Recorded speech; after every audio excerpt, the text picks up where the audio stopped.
In The Legend of Zelda Tears of the Kingdom, different armor can be found throughout the game. One of these armor sets that is hidden in the game is the Tunic of the Wild.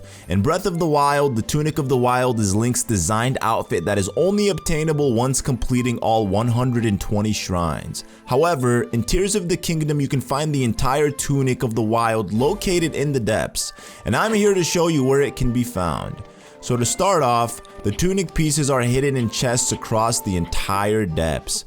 One thing to note is you don't need to have all the light roots activated to locate the tunic pieces. I'll be marking the exact location for each piece on the map and showing you where it is as well on the surface map, so you can simply mark the location of each piece and follow it, even if you don't have any light roots activated. Let's start off with the one in Gerudo.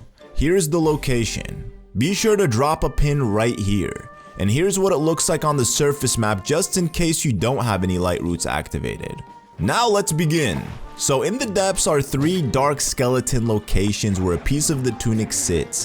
One dark skeleton location in Gerudo, one is located in Hebra, and the final one in Eldin. I'm going to assume you don't have any light roots activated in the Gerudo area, so you won't be able to travel to that area in the depths. You'll have to find a way into the depths closest to the first dark skeleton.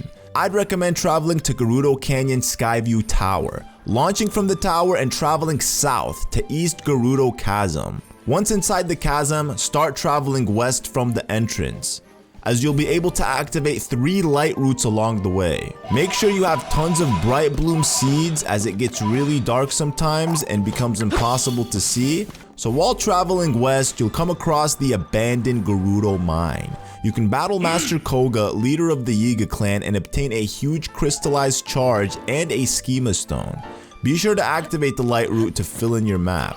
Once you've reached the final light route west of Gerudo mine and activated it, keep traveling until you reach a giant long skeleton that actually will be visible on your map if you've activated the light routes like I said. Head inside the skeleton and spot the chest inside the skull, and the Tunic of the Wild will be yours.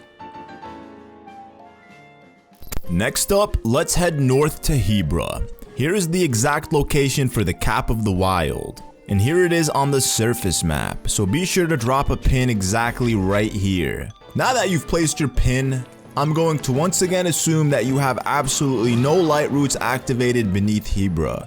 So the most efficient way to do this is to travel to Lindor's Brow Skyview Tower. Once there, launch inside the tower and then glide your way west to Hyrule Ridge Chasm.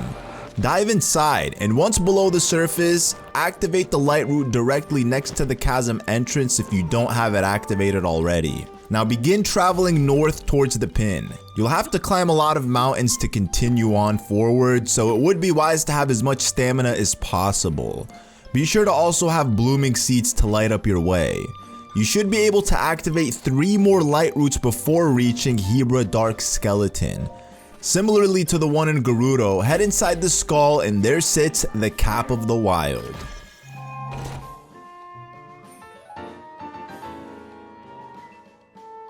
Now let's head to Eldin for the final piece of the tunic, the Trousers of the Wild.